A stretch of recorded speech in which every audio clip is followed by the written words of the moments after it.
Welcome to What CEOs Talk About. Do you wonder what CEOs talk about behind closed doors? How they bring their vision to reality?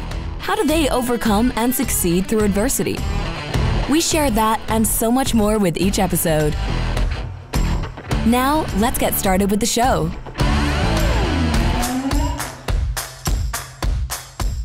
Hello, everybody. This is Martin Hunter, the host of What CEOs Talk About, where we talk about translating strategy into frontline operations. For those who are watching, my guest, I'm going to close my eyes to make sure that I get the good intonation and accent, is Ute Preusse. All right. She's going to correct me, but I've done my best into pronouncing a South African German name to the best of my ability. So welcome to the show. Thank you very much for being on the show. My pleasure. Thank you, Martin. And yes, you got close. It's Ute Preusse. You got very close. You did well. Ute. She is the co-founder of Will Creative, which is in its 7th year of existence. And I mean, the title is going to be pretty sweet. You guys will enjoy this.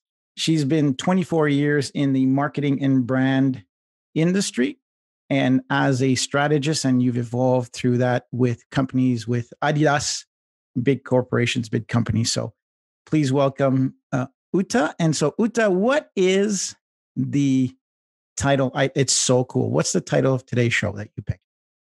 Well, when you reached out in order to speak, and I saw this podcast has got, the title of CEO in it, I'm not going to lie, Martin, I got my back up a little bit because I actually don't think I am a CEO. And so the title I would suggest, which is the title of a book that I thought I should one day write, is I'm not a CEO. I'm just somebody who works really, really hard. And in that title is a massive flaw because what I've realized in the last 7 years of co-running a company, that the harder you work, the more stress you accumulate and you aren't better for it. I guess the struggles of defining what it means to be a CEO and then how we try to fill the void with things that work and things that don't work. And as much as a strong work ethic is a wonderful thing, it can really also take a lot away from you. Mm-hmm. And I guess that's just the vulnerable part of how do we even label ourselves when we are thrust into the opportunity of running a company. That in itself is a daunting task, and then taking on a certain label that you've always only attributed to others itself is something that is really something to grapple with. I'm sure so tell us your story. How did Will come about? So you're 24 years, or how many years you're a strategist, you're working with big corporations. What was the key trigger or a sequence of events that you said, okay, screw this, I've had enough, I'm starting my own gig? Yeah, it's interesting because I started my career, like you mentioned, at Adidas, or Adidas, like you call it over here, as a brand manager for 4 years. And then I decided I wanted to gain some agency experience. And this was at the headquarters in Germany. So I went over to London in the UK and decided to join an agency called Fitch in the branding and in the retail design space. And I fell in love with the idea of agency. And I do believe agency runs through my blood. I love the diversity of the different industries you've got to think about, clients you've got to think about, all within a day. So I love the diversity of it. And so I realized agency is something that I do want to continuously do. When I moved over here to Canada, I did join Cassette, where I was for 7 years and headed up strategy out of the Vancouver office. I got to the point where working at a big multinational agency, although great opportunities, and I'll forever be grateful to Cassette for the opportunities and the learning, I realized that I can't be good at everything. And at an integrated agency, there's certain things that I should not be talking about because I am not the most experienced at that. So the idea, together with my co-founder, Nick Richards, who heads up all of the creative of within Will, we decided to go back to our roots and the thing that we really love doing, which is understanding brands, understand to define them, and then help amplify them. We should not be talking about the media plan, buying media. We should not talk about a PR strategy. We shouldn't try and do it all because it's just not honest what we're doing. So that's sort of why Will came to be. It came from a desire of going back to what Nick and I are really passionate about, is understanding, defining, and designing, and then amplifying brands. And also going back to something where I felt that I could really confidently add value, where I can go to bed at night and go, I actually knew what I was speaking about today. And that's sort of something in the integrated agency world, I didn't always feel that. Gotcha. To bed at night kind of going, have I been completely truthful, or did I sort of, blag my way through something in that conversation? And that didn't feel good. So we wanted to start an agency where we stick to the things that we really love doing. And that is in that world of brand definition and brand amplification, and only stick to that. And for everything else, pull in people who are better than us and let the client kind of experience their skills. And that's sort of something that, just to bring it to that CEO topic that we spoke about, which is something that I really struggled with, because if you're tasked with running a company, running an agency, you kind of go, okay, I've never done this before. And now all of a sudden I've got to figure it out. And I do want to take the principle of pulling in people who are better than me, but I don't even know other CEOs. I don't even know anybody else. I know people who've run big brands because I've worked with them. From an agency perspective, I know people who run big agencies, but I didn't really know anybody who was in my particular shoes. So that was really hard, that question, who do I reach out to? Or even the fact that I do reach out to somebody. You just kind of go, okay, I'm going to take it one day at a time. But you just don't, if you've not been taught how to be a CEO, even the comfort level of using that language, I'm still uncomfortable with it 7 years in. Do you feel that a lot of people talk about imposter syndrome, right? They feel that they go, I'm not comfortable in saying that, because the evolution, it's funny because everything that you've said in your past statement is everything that you should do as a leader, or AKA CEO. Okay, I've got a great vision. I want laser focused direction. How do I surround myself with people that know more than I do? Like, that's CEO 101. And it was tuned into your ability to strategize as well, which is amazing. It's interesting you say it was in tune, but I don't know if it was, Martin. I think it's been learned, because as a strategist, and the way I grew up agency side in my career is you do collaborate a lot, obviously, by connecting and collaborating with your clients, with their target audience by means of research that's done in many different ways.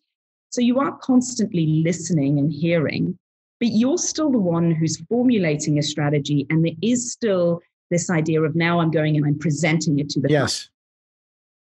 What's interesting is you then do take on an element of, I am informed here and I feel good about what I'm going to present to the client, and it's their strategy. It's not mine.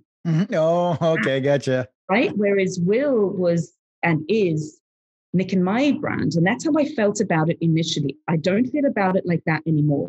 Okay. Will is not Nick and Ute. Will is every single Willer.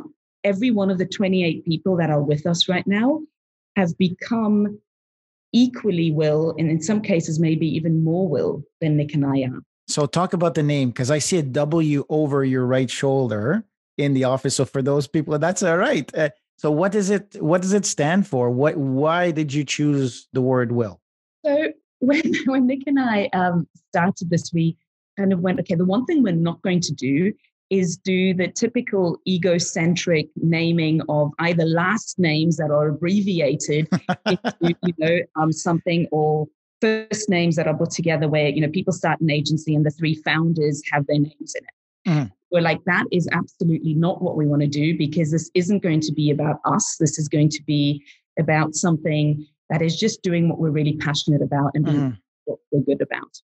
So we came up with a bunch of names that were just all sorts of left field. I want to say that there was a big strategy behind it, but there wasn't. Mhm. And at one point, Nick said, and this is, no offense to anybody who's called Dave. I have lots of good friends. Nick said, let's just call ourselves Dave. Like just the dude next door that you can actually feel is going to listen to what the problem is that we're trying to solve and just speak to you in a very approachable and human way. Like you just speak to the guy next door. And then I said, yeah, that's great. But can we have a name with a little bit more ambition behind it, right? And that's where we came up with the name Will.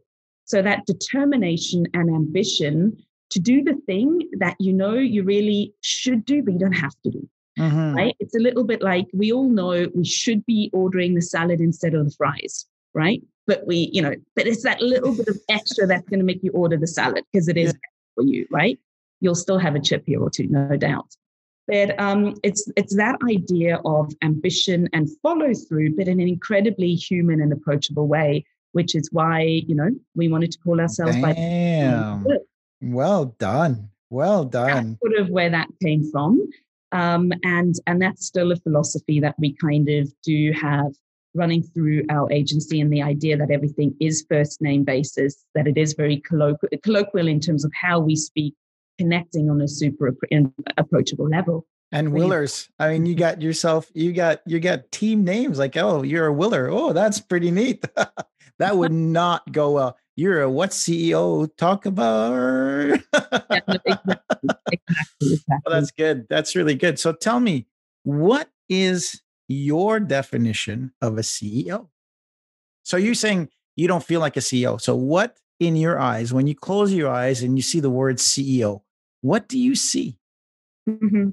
So, I'll go back to initially, I thought the way of coping with the pressures of the role and the implied pressures of being, even just, using the word leader, feels a bit presumptuous and a bit arrogant to me. And that always gets my back up a little bit because, this sort of self-titled leader, I don't know, just doesn't sit well with me. So initially I thought just work really, really hard, right? Try, and if there's systems that need to be put into place, research every system. If there is new business that needs to, the grind of new business, just work harder than anybody else and you'll rise to the top. And it's a numbers game. I kept saying to myself, Ute, it's a numbers game. The more proposals we put out there, the more likely it is that we're going to land something. And honestly, Martin, it killed me. There was a lot that it came at a great cost. Personally, at a huge cost. I had a young daughter, didn't see her enough, relationships with friends and family erode because there is just this idea of there's not enough time in the day, and I'm going to cover my time to build Will with as much work as possible. To ultimately have time to do whatever you want. So it's counterintuitive because the ultimate goal that you want to do in the company is really set yourself apart. So you've created a baby, you do what you love. So you have time to have family, friends, do what you want and do what you love. So that's often what people aspire to, right? Yeah. When they work really, really hard, but then they create these awful behaviors that tend to self-destruct. Well, thank you. Yeah. Patterns, right? So patterns of just wake up before everybody else, get a good solid bit of work in, not realizing that when somebody walks into the office or opens their laptop at home, that there's a barrage of emails from me. So imagine the pressure that feels first thing, 9 a.m. in the morning, of waking up to 5 emails from, one of the two people in the office. That's really not a great way to start the day. Obviously not my intention. I actually just wanted to get all of my work out of the way so that during the day I could be there for the other people at will. So that if there is, if they we're in a complete open space here, I don't believe in having offices. I think, currently right now, obviously none of us do. I don't believe in that. I think, I want to sit amongst everybody else, actually understand what people are going through at will, and just be connected back to the team, which is incredibly important. So I will never, ever have an office, and sit in my ivory tower somewhere. That's just not the reason why I work. I work because of the fuel that I get from the people around me, and hopefully the same inspiration that I can offer them. So I did all of this work in the mornings in order to then be available for the team during the day and available for clients during the day. And then again, get all of my work done, the strategy work I was still doing, the proposal writing, all of that, right? And that leaves zero opportunity to gain perspective. It does really. You said something that I think is worthwhile mentioning as a lesson, is that your actions and your intentions were different. And I'll tell a little story of what I used to do. I used to travel a lot. So for about 10 years, my consulting firm traveled the world, Africa for 8 weeks at a time. I'd travel Monday to Friday. And then Friday, I'd come home at around noon. And then I would kiss my wife and say, I'm just going to go in the office. And I would finish up all of the reports, invoicing, get everything done so that I could liberate my weekend, so that I would have full time after dinner on Fridays. But what was my wife, my partner, thinking? She's like, you've been gone for 2 weeks. The first thing that you do is jump right into the office.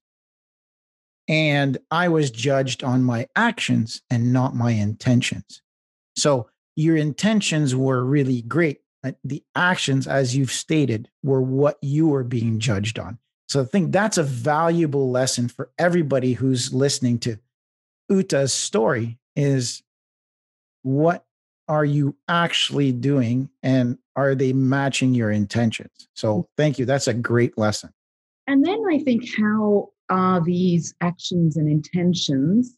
Because the intentions are always good. Yes. If there are some human beings out there that might not run their company in good faith and with a good moral. Very few. Like, and that's not and that's maybe my naivety, but it's a chosen naivety because I choose to enjoy my life. I do not want to be ever is a cynic. And I know that with my generation, Gen X, there is a element of cynicism that runs through that. I know that's us. It's very hard to not be that. So the intentions are good. And as they are with all of us, right? The errors of your ways, in terms of maybe you needed to come home on a Friday and actually just have a glass of wine with your wife first or your partner first. And one of the things that if there's sort of an ability to realize I've got these good intentions, my actions clearly aren't working for me. The only way for me that I was able to gain a certain amount of perspective is to really listen to others and take what I did as a strategist, where I'd go and listen to what the consumers' motivations and barriers were. Why don't use that listening to speak to others, others who run small businesses, who started it, because it's very different starting your own firm and running a small business than it is stepping in, and not to diminish either one of them. They're just very different than it is to go through the ranks in a big corporation. You've still got this entire network that's backing you up, right? And you can tap into. But I did start speaking to some peers and really listen to them. And this idea of letting go of control. Oh, yeah. Definitely my biggest learning. Very early on, hired a strong CFO that's just, and still is to this day, somebody who we just contract with. So she's not full-time, which I really enjoy because she brings different perspectives from different industries into this agency network, which I really like. But immediately she took that on.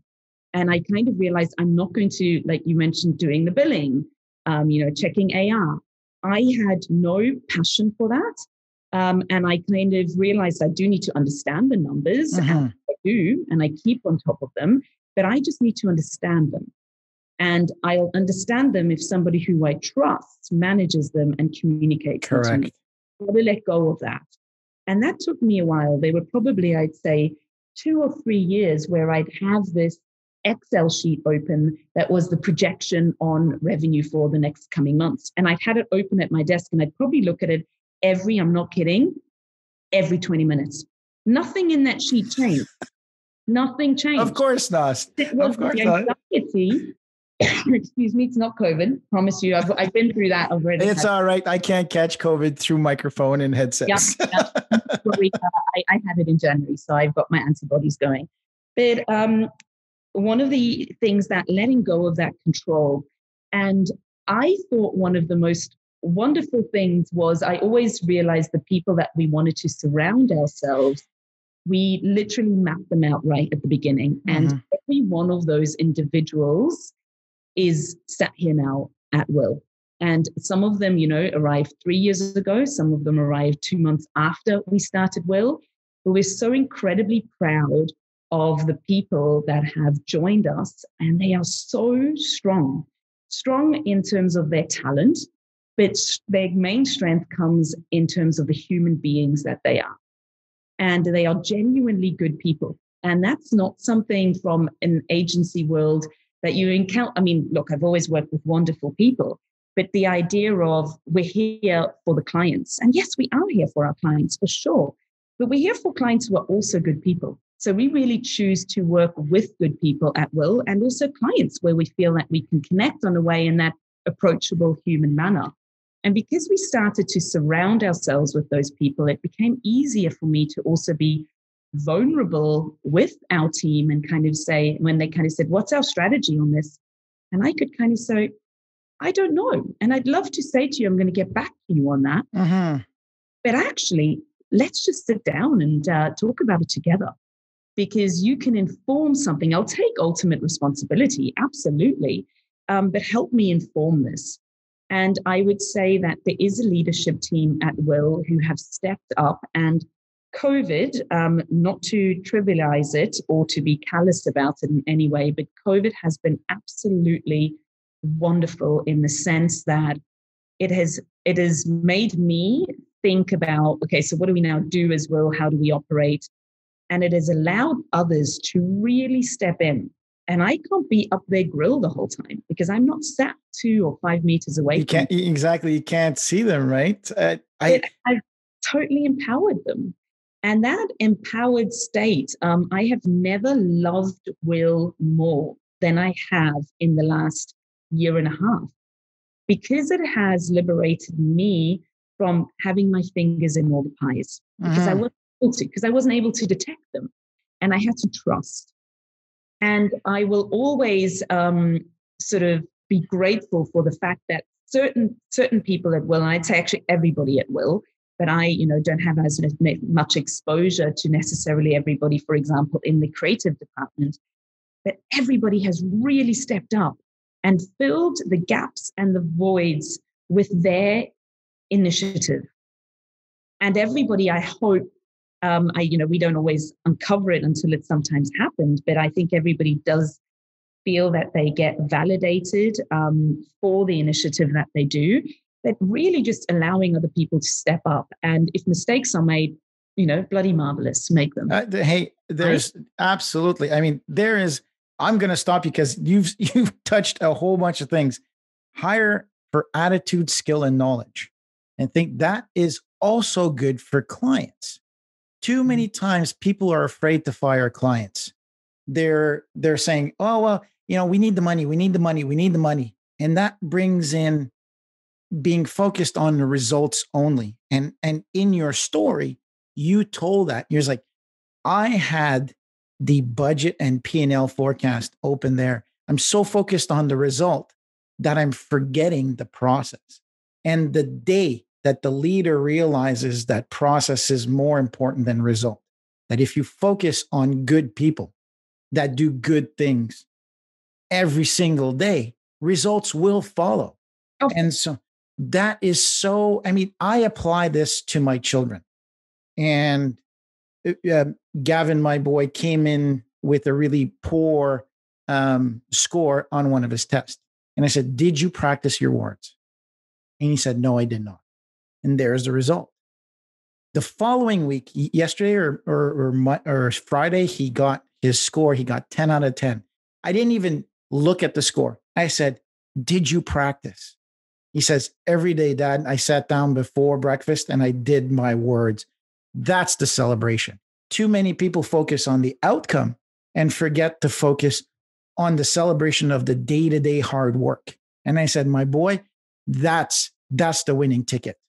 That's what I'm going to reward you on. I couldn't care less about the 10 on 10. It could be 8 on 10, could be 9 on 10. If you work hard every single day and you got 5 out of 10, we can't be good at everything. And so if you put in the hard work every single day, that's the celebration. And if you fail to, these are all the points that I captured from your story, is that if you fail, it doesn't matter because one, you had the right attitude, the skills could be better, and the knowledge maybe isn't there. Those things we can improve on. We can improve on skills and knowledge, but you can't improve on attitude. So fire employees if they don't fit your bill. That's number one. When you changed from your mindset from result driven to process driven, that's when you went, this weight off your shoulder. Trust first. When you say leadership, lead is to do first. And the very first thing that you have to do as a leader is to trust first. So many leaders go, well, show me what you got, right? No, show him what you have. Show him or her what you've got. Then you will see. Yeah. And when you think of all the people, Ute, think of all the people you've trusted in your life. How many people have broken your trust? Out of the thousands of people, 4, 5, maybe. Let's push it to 6. So we don't realize we really focus on the 4 or 5 or 6 people have broken our trust. And then you turn around and you go, well, hold on a second. It's 4 or 5 on 10,000. So that's what, 0.0003 of people. So trust first. You will always gain from it. You will always gain. And that 10% extra that people are pushing through during COVID, that comes from you. That comes from you trusting them. They say, oh, Ute trusts me. I'm a good person. Therefore, I'm going to give her everything I've got. So people forget that morale is one of the ultimate. They say, oh, I've got all these tools. I've got, I give my people performance bonuses. I couldn't give a shit. Trust delivers morale. Morale is somebody's desire, somebody's will to perform at a task. Mm-hmm. So attitude, skill, and knowledge match with effort and motivation, or motivation comes first. Motivation comes from the feeling. So if you think, feel, do, the feeling component is always there. No matter how much somebody is cerebral, the feeling component, that's what drives somebody to do something. So congratulations on creating an organization that facilitates and elevates people. I want to get back to, you've got this adverse, it cringes, and you said, oh, when I saw CEO. So what do you see? Why do you not want to be called a CEO? What evil being do you see when you see CEO? Do you see an old man kind of hunched over with glasses with a suit on, kind of pointing the finger? What do you see? What emotions does it draw that you do not want to be associated with that title? Male, pale, stale. Holy shit, that's a good one. Male, pale, stale. Mm-hmm. Okay, so I'm a male, I'm pale. Hopefully I'm not stale. Well, and I think but that's what we associate that title with, right? A lot of people do. Please go on. And I think that's, I don't dress in a suit. I never have, nor do you. I can see that. But there are certain ways to conduct yourself, which is what I'm referring to. Obviously, I'm not singling out white. Of course not. That's just really just me extrapolating the things that, as you said, I feel uncomfortable with. I feel uncomfortable with something that feels too corporate because it, to me, feels that I can't actually feel comfortable and be myself. So one of the things that is part of, you said, what's morale? And I couldn't agree with you more. People, it's everything. People way before profit, right? The profit will happen. We don't exist for that profit. We exist for the people we operate with. But what's really interesting for me is those people are only going to be really, really good if they 100% allowed to be themselves with correct works. And I don't see that with the label of CEO. Gotcha. I see that there's that, pale, male, stale perspective, I should say. This, and, it's a just but equally unjust label that I'm putting against this. But to me, I find that if that CEO idea, I felt like I need to fit into a box. And that's what I'm not comfortable with. I still need to be me, right? And I have a certain distinct style in which I show up in a room, and it's not particularly slick. And it's not something, it's thoughtful for sure, but it's also something where I allow what I call that informed intuition. And I will, whereas I associate that CEO, but with it a lot of informed. You've worked for a long time, you've worked hard to get to that point, you've got all of the skills and the credibility. But it's the intuition part that I like to dial up more. And it's that sort of moment of where you could vulnerably kind of say, my gut is telling me this right now. And I don't associate the title of CEO with gut. I associate it with experience and credibility and a certain degree of success already achieved. Hence, gotcha. Whereas I've now, in the last 7 years, really got to rely on my gut. And even with the way that we work at Will is be informed, but always let your intuition lead, because that's where the magic happens and the point of difference happens. But it takes a lot of confidence to kind of do that when you're responsible for, 27 other people. And you go, oh, this gut thing, I'm leaning hard into my gut here. But I've learned to use the word trust others, but trusting yourself. So that's sort of why I guess the title of CEO doesn't sit so well with me. I understand that in the contemporary notion of business leadership and Brene Brown's whole vulnerability angle is obviously changing that, and with more of a female perspective coming into leadership, I do believe that there is that softer touch too. And I'm just saying female perspective because I do believe a lot of men have that too. So I'm not going male. No, agreed. Yeah, no, absolutely. Absolutely. We're generalizing. We're not discriminating. So absolutely. Well, yeah. And I'm just, these are concepts, right, that I'm just trying to highlight. And I think that head and heart, so informed intuition, where you allow to be guided by your head and your heart, that I believe isn't traditionally associated with that CEO title. So maybe that's where I struggle with it. Even this idea of team to me is big. And somebody does need to step up and lead the team, but hopefully in a way that is more heart than just simply facts, figures, numbers, head. And that's sort of where I'd like to believe the Will culture is something that's super unique. Obviously, we had our best year, it sounds crazy, but our best year ever last year on many, many fronts, even though it was COVID. And I believe we did that because of our strong culture. I'm under no... Oh, for sure. I'm not disillusioned here. I know that it took six years of working together as a team to have that strength in culture to get through the last year as well as we did, both on the creative product and the strategic product that we put out, which was exceptional. And I couldn't be more proud of what the team has done.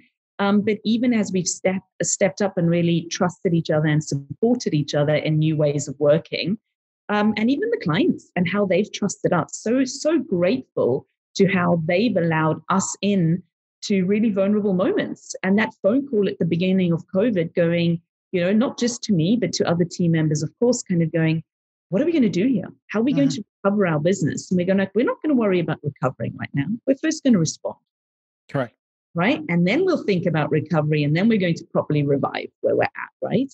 But the fact that our clients let us in to help them navigate this change is what I'm super proud of. And I think that's what CEOs need to do at all times is, we just need to navigate the change. see what's happening from the outside, and then help navigate the change that needs to happen on the inside and is organically happening on the inside, and recognizing it and helping to direct and fuel it in the right ways. And never forgetting, of course, the role that we have and the work that we do is fundamental. And I want people to realize that it really does contribute.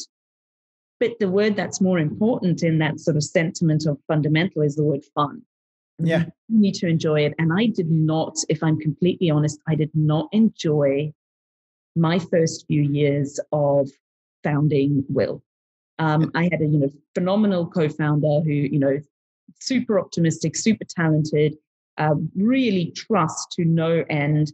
And really great that, to have Nick and Nick have me alongside him in all of this. But honestly, I didn't enjoy it because I forgot to have fun. Yeah.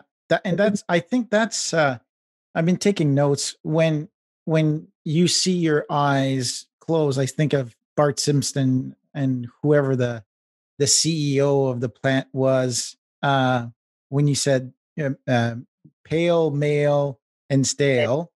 And so when I think about male, so I'll tell you a funny story. So I work with a young company in the CPG world, and they do plant-based foods, and they're wonderful. And there's a lot of young blood in that, right? And our marketing team, one of the assistant brand manager he's like, yeah, the previous company, I was sitting down and I had to do a presentation with these 50-year-old guys, and they were all stuck up, and we had to do this and we had to do that. And I kind of looked around on Zoom and I said, hey, I'm 50 this year. I'm white. And she's like, well, you're different. You're different. So the association with colonial, strict, non-intuitive, that the male kind of oversight of being commanding, of not letting your emotions, like women do. Women often, that's what they bring to the table, very strategic, but also have that more emotional state where they accept and understand their emotions more than guys, where they go, you're fired, right? And where women tend to be more emotional and understand their emotion to make those decisions. So it's a well-rounded decisions that emotionally. And then when you think about that pale component, is that exactly where it's very traditionalist, not founded in innovation. It's very, this is how it is, very strict, determination, dictatorship, and ultimately to say not fun. So I think that you see, it's funny because you live in a creative world and that's what you saw. And when you break it down, you've nailed everything in an antonym of saying, well, if this is bad, then this is what good looks like. So fun, innovative, head and heart. And then the last one, I think the good analogy is a basket. I always think of it as a team interwoven. The more opportunities you have to interweave your team, you create this awesome basket that holds anything and everything in it. Now you have to be careful what you put in it. And that's what I mean about good clients. If you put a rotten apple in a wicker basket, your wicker basket is going to rot as well. So I think those are the things to say. You have to interweave your team. You just don't open your arms. You actually engage people, and I don't want to use the word force them to actually interact with each other, because a lot of people will hire people and they'll go, you do this and you do that, where you've trusted them by removing yourself to interact and build that basket. So good on you as well. That's amazing. You brought something interesting up, and I just want to be really clear that I am certainly not, trying to in any way bash any males here. We've got. Oh, no. None is taken. None is taken. So because I've had phenomenal mentors in my life that have been deeply intuitive, deeply trusting, and, highly creative. And exceptionally human that have been men, just to be very clear there. Yes, thank you. On the flip side of things, I've also seen some very rigid behavior on, female side of things. So it's concepts we're talking about. We're generalizing, of course. And courage is something that I I also gave myself this, this little mantra, whether it's good or bad. I think it's more bad than good. But I said to myself, if I'm not slightly afraid, then what's the point of doing this? Oh, yeah. And I'm feeling like I'm actually doing something new. But I wish I would have not embodied that mantra, because it kind of made me feel like this notion of fear was boding me well. And there's no doubt, and this comes with, years of my counselor being an absolutely phenomenally smart woman, saying you do things out of fear and it's bode you well, but just recognize the pattern, because it also creates certain elements of anxiety. And courage is a wonderful thing, but courage assumes that there's something you need to be courageous about.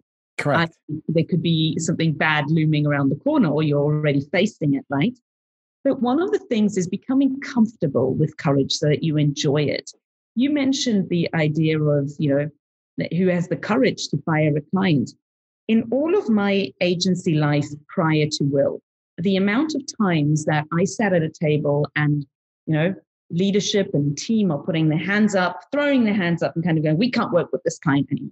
Can't work with them for X, Y, Z reasons. We need to get rid of this client. Never once was a client fired. Right? Never once. And these are, big, like I say, national and even global agencies, because you are beholden to a certain profit margin you need to Correct. achieve. And there's a revenue target, and you've got a big holdco that you need to report into. And you're going to hit those numbers. Profit before people, right? Or else. Well, or else your head is on the chopping block. So one of the things that we did in year 2 of Will, and I won't name the client because I actually have a deep respect for the client themselves. It was just the organization and how they were structured that didn't bode us very well. But big client, it was a $1 million retainer, which is unheard of in our industry for small. That's huge. Even the idea of retainers. Yeah, it was a client that we previously worked with at the agency we were at. He went away, started at a big brand. A brand we all know, and needed to find an agency, and found us, and just said, hey, you and Nick have started this, love to work with you guys again, like absolutely, let's start this. And we did bring the right team in for it, and then just realized it's just after a year, or year and a half, not working for us. The amount of negativity it's spreading through Will. I remember working late one evening, and the people who were working on that brand were all still sat here. Must have been 9, maybe even later. And I don't believe in pushing those late out. And I got off the phone with the client, and I remember actually losing it in front of the team. And I threw my cell phone on the floor, and there was language that I won't say on this. You're allowed to if you want to. Okay. Well, you definitely want to do it. And I turned around and I said to the account director at the time, and I said, hey, do you want to work on this account? And she went like, no, but I want to work at Will. And this, we're in startup mode. And if we don't have this, and then I turned around and I said, there was a creative there. I said, do you want to work on this? I'm like, no, but I'll do it for the team. And I kind of went like, well, I don't want to work on it. You don't want to. So I'm like, what are we going to do? And I remember we dropped all the work and we've got this long table in the office. We sat down, we opened a bottle of wine. We said, what if we fired this client? And it was actually one of the creatives who burst out laughing. He said, the amount of times I've heard this at an agency, it never happens. And I said, well, maybe we should have the courage to do so. So I went home that night, spoke with Nick, and I kind of said, what are we going to do? And he said, well, nobody wants to work on it. We're going to lose people, and people before profit that we deeply admire at Will. We're going to lose them. And we're trying to build up an agency here, and we are only as good as the people we put into that basket that you referred to, right? So the next day, we kind of went like, okay, we're going to do this. So I rang the client and I said, Nick and I are going to fly over and come and see you next week. And I gave him a bit of a heads up because he is a friend, and I do consider him as a friend. And we approached it we let everybody know in the agency what we were going to do and the potential risks. That we do not know if in 3 months' time, everybody's still going to be sat here based on this move we're making, but we're going to try our damnedest to recover from this. And we actually had a very open, very super respectful conversation with the client, allowed the client to use the vernacular they wanted to use and the rhetoric they wanted to use around this, because I didn't want them to be in a bad position. They get this opportunity. It's never down to one person why something doesn't work out. Agreed. My fit isn't there, but it wasn't a good creative canvas, wasn't a good people relationship, not down to this one client, needs to be said. And the only thing was good money. We cannot do something for purely money. It's just not how we started well. So, we did let go of that piece of business, and we totally recovered that and made more and, grew from, at the time, I think we were only 15 people. We're now 28, and grew and only grew as a team, and just realized that bit of courage, I now feel comfortable. We select our clients really, as much as the clients obviously select us, we select them too. And believe in that, strong collaboration brings us to a point where we can connect on shared values and work together really well. But, we let go of a client. I'd never done that before in my entire career. And the people that were there at the time, the Will people, I know deeply respected Nick and I for making that decision. And I'm sure a lot of them, were sat, really anxious at their desks for a while going, what happens once, that quarterly retainer is over? Am I still going to have a job? But they all had a job. They're all still here, every single one of them. And sometimes that trust and faith in having, making a big move works out. And sometimes maybe it doesn't. But then that's also learning. And I really, truly believe the things that need to happen will happen. And we just kind of need to bring some humanity and humility to the day. And that's another thing with that title of CEO. I don't associate a lot of humility. It was hard for me to reconcile leading with conviction, which provides an element of trust to everybody and comfort, but at the same time having that humility of actually saying, I know certain things I'm doing, but I don't know everything. And for people to actually realize that, in my case, I'm not particularly strong at everything, and I'm not even afraid to even point those out and have a bit of a laugh about it, right? I'm responsible for certain things in the agency that really, they are other people, from an HR perspective. I shouldn't be heading up HR, but it's a role I have. And yes, I lean heavily on our CFO who has experience in that. But, I'm going to get some things wrong. For sure I am. But everybody in the team knows that I'm just trying my best on that front, right?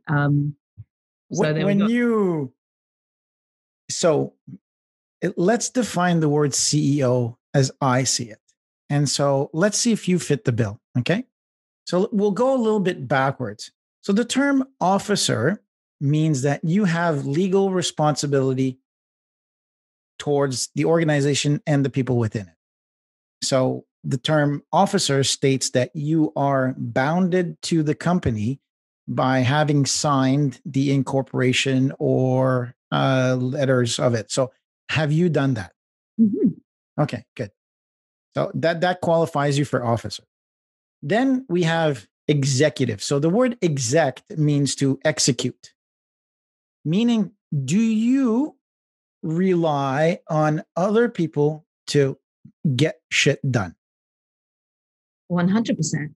Exactly. So we can say that either you do or delegate work that gets completed. So we have execution. So we can measure velocity by having this task done for this purpose over a period of time. So you just said that you do that. So tick the mark for executive. Okay. The word chief means leader. It also means that it's the last person that has the last decision. Right. So as a chief, I'm Scottish. So we have chieftains and little chiefs and big chiefs and all kinds of chiefs in clans. Ultimately, the chief or the chieftain is the person who oversees, cares about, protects, encourages, but also makes the final decision. Mm-hmm. Is that you? Yes, and I actually have a very high degree of comfort in making the final decision, because even if it's not correct, I'm okay with the buck stopping with me and with Nick. Luckily, I get to share all of that. Yes. But yes, I have no issue with having to make that final decision. And actually, how can I say it? Because I don't want it to. It's the humility part that bugs me in all of this, and the idea of sort of sheep. I guess there's other connotations too. I appreciate the way you've seen it, but yeah, I have no problem with having to make a final decision, finding comfort in that, and even finding joy in it, because I also realize it liberates others to do the things that they then can focus on and gives them direction. Correct. And the way you've unpacked it, you could totally be doing my branding job here. You've unpacked it very well, and you've identified key pillars, and it all makes sense rationally, what you've said. What I'd like to see there is more of an emotional thread running through it that I feel is inspired and inspiring. Also, absolutely. And then by combining all of those things. So if you combine officer by accountability, you combine execution by leading the way in getting stuff done, and ultimately put chief as in caring for others. That whole package of an individual is the person that is a captain on the boat who has everybody's well-being at heart, including the ship. So if I can change your perception on the brand of CEO and Ute, you, instead of seeing something that I see innovative, I see caring, I see sharing, I see a woman who is not afraid to work hard, but understands the balance that needs to be happened as well. I see somebody who takes accountability for the organization that she has and the people within it. And I also hear and see somebody who's not afraid to make decisions and mistakes as the leader of the organization. So I would definitely qualify you as a CEO in that kind of light. So if you don't want to call yourself that, and that's fine, ultimately the way that I see a CEO is exactly how I've defined it, and you fit the bill well. And I wish that there were more people who say, instead of, I see a lot of young entrepreneurs who go, I'm the CEO of this. How many people? I'm just by myself. So you're the CEO of what? Right? So who are you leading? What stuff are you getting done? Just because you put your name on a piece of paper doesn't mean squat. So I think there's a lot of people that can learn from the conversation with Ute about the humility. I think out of all of this, out of everything that you've heard Ute say, that I've heard you say, it's not about everything else. It's to be humble in understanding who you are as a human being and the responsibility that you have as the head of will. And I think that is, I wish more people would not feel entitled, or it gives such a great perspective for all these new upcomers to say, just because you give yourself a title doesn't mean squat. What are you doing? How are you treating people? And don't forget, if you put your name on a dotted line, there are consequences to not being trustworthy, having integrity, having courage, wisdom, all that good stuff, just trying to improve yourself. So that is, love the conversation. So I always say leaders are learners, not readers. I'm dyslexic. So tell me, what are some, as you were learning, as you're growing your career and you're growing well, and you're going, shit, I need to know this, I need to know that. What is 1, 2, 3 pieces of reference material, either books, people, mentors, podcasts? Now podcasts are a big thing. That you said, wow, those things is, it's in my shelf. I always refer back to that. this is what moved me the most? What are things that you've learned in your career that really influenced you? Yeah, people, number one. I still know the person who, without a doubt, influenced me the most. And it was because of the impression he made on me. Did you want to do a shout out? Did you want to say his name? Because his ego is way too big already. No, absolutely. I met, he's called Neil Simpson, but I met him at Adidas. He was my boss in the advertising department and marketing communications. And apart from the fact that he actually just gave me a break to put my thoughts and my mind in place, I did see him as what I mentioned earlier, an inspiring and an inspired person who would bring an interesting point of view to the table every time, who would be unafraid to bring a different perspective to the table and also encourage you, even push you to go harder. An incredibly successful individual in his own right. And now also gone on to a very fantastic career. But for him, he has made certain things where, he has said, have the courage, be gutsy. He let me be me. Wow. In my complete own unique way, right? Just be myself. And that I think I learned from him for sure.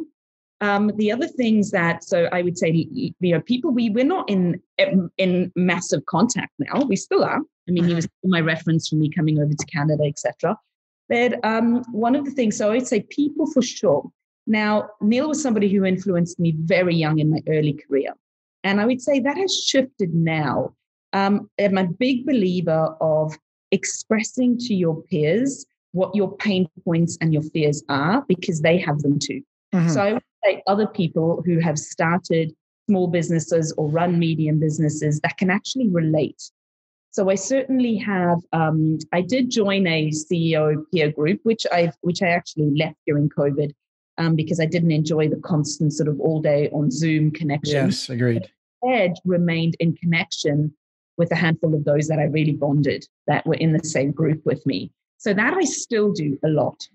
And unafraid to kind of pick the phone up and even say to our competition, I've got some really strong connections with some other agencies where it's kind of like, what are you guys doing now? Unafraid to pick up and kind of say, hey, I need some help here. What have you guys done that's worked really well for you? And those that share with me are, super confident in that this is not going to work against them when we're in a pitch room against them one day, right? It won't. It's just sharing with each other who have the same struggles and the same concerns and the same ambitions too, to be inspired equally, right? It's not all just problem solving. And the other thing that I do, yes, there are a number of podcasts and TED Talks that are all inspiring. Finding the time for them is incredibly hard. So it's the idea of finding somebody who can edit it for you. Mm-hmm. And something we do quite a lot at Will, and kind of saying, hey, what have you guys recently read? Any good podcasts? And then there's immediate editing that's happening from people that I deeply trust. And I know that, that will inspire me. Certainly from a creative perspective, we do that a lot. And one of the things that I do is reading, without a doubt, is a massive passion of mine.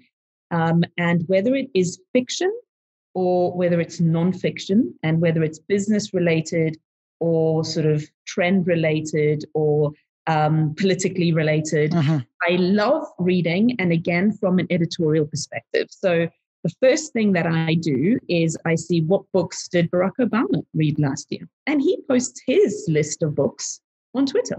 So he has 10 books. And that's sort of something where I kind of go, and it's very diversified. And I take inspiration from all of them, and I will read those. So they're not necessarily how to be a CEO or how to lead with courage or these kind of titles, because again, I find it a pressure environment. But if I'm reading by means of a different industry, that's not necessarily our industry, I like looking outside to be inspired from areas that I never thought of. I, for example, love the Harari books, 21 Lessons for a 21st Century, that talks about singularity. and, artificial intelligence. Fascinating. And trying to apply those things in small little everyday ways of leading the business, right? Oh, that's Why are we wonderful. fearful of robots, right? Why are we fearful of it? Understand that, because it's the same fears that we have right now, and apply some of the learning now. I find immense inspiration in fiction. I have a book next to my bed. I read on the Kobo, so I actually don't have a stack of books next to me. But I do have a book, and it's a diary. So I try to actually write my diary every night religiously. Sometimes it's just a sentence, and other times it's 4 pages. But that's the front bit of the book. And then on the reverse, I write down quotes that I just read in fiction mostly. And I write them down and I use them in my strategies or in videos that I do to the team or in our leadership calls. We have leadership calls Tuesday, Wednesdays, Thursdays for half an hour with the different leads of the departments. And I will sneak quotes in from that once in a while. What's your favorite? I recently, just this week, so I have too many, but this week, I read something about grief and grieving. And it said, don't forget that if you remember that grief and sorrow or hardship is just a broom, it's only here to sweep something away and for you to deal with it. And it doesn't amplify the grief in itself. You just view it as a broom. The grief is here to help you to deal with that hardship, right? So feel it, but it's a sweeping movement. Don't stay in it, but allow yourself to feel it. Wow. Right? So that is powerful. A bad client meeting, or you're just not nailing something, feel the angst, feel the anger, absolutely feel it, but don't stay in it. Because neurologically, our response is only 90 seconds. Everything else, we perpetuate. Neurologically, physiologically, I should say, it's only 90 seconds. Everything else, we build up into the big... that is a podcast on its own. So it's this idea of it's just a broom. The grief, anxiety, view it as a broom. It's sweeping something through. But feel it, the broom is there. But the grief is just the broom. Sweeping something out, it uncovers why we're feeling the angst or the anger or the grief or whatever it might be, right? And some people might be grieving that they're not working in a team and the loss of culture work-wise in COVID, right? I am absolutely not oblivious to what must be going on in people's private home lives right now. It's hard on everybody, not to diminish those who have, hardship with their business too. Yeah, of course. Right? But everybody's got something going on right now that they didn't have a year ago. Or Agreed. A year ago. We have angst around that. Our emotional capacity right now is limited because in the back of our minds, we're constantly thinking that the world has changed and there'll not be a new normal. I'm excited about the fact that we're not going back to what we were. I agree. I'm 100% with you. I'm excited for what is upcoming.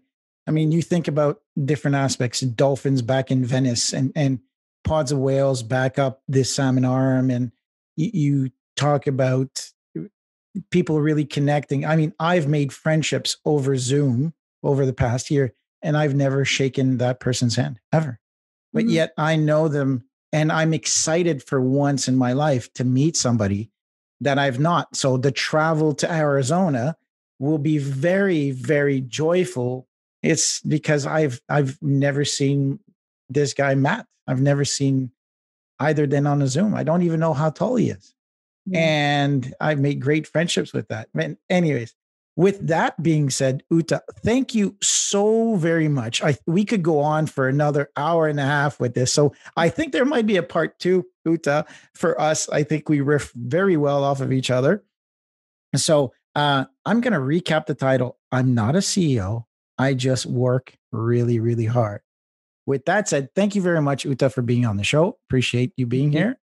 Excellent. And please point out to your listeners that that title has a deep flaw in it. It does. Where do people get a hold of you? Are you okay if people reach out? Absolutely. And where can people get a hold of you? Yeah, shoot me an email. So it's Ute, which is UTE, at hiwill.ca. So ute@hiwill.ca. Fabulous. Thank you. And I'm assuming you're on LinkedIn as well. I am indeed. Fabulous. Yeah. With that said, thank you very, very much. This is Martin Hunter, your host of What CEOs Talk About, where we translate strategy into frontline operations. Thank you very much. Thanks, Martin. Thanks for tuning in to What CEOs Talk About. Make sure to click subscribe to get notified about future episodes, or check us out at www.whatceostalkabout.com.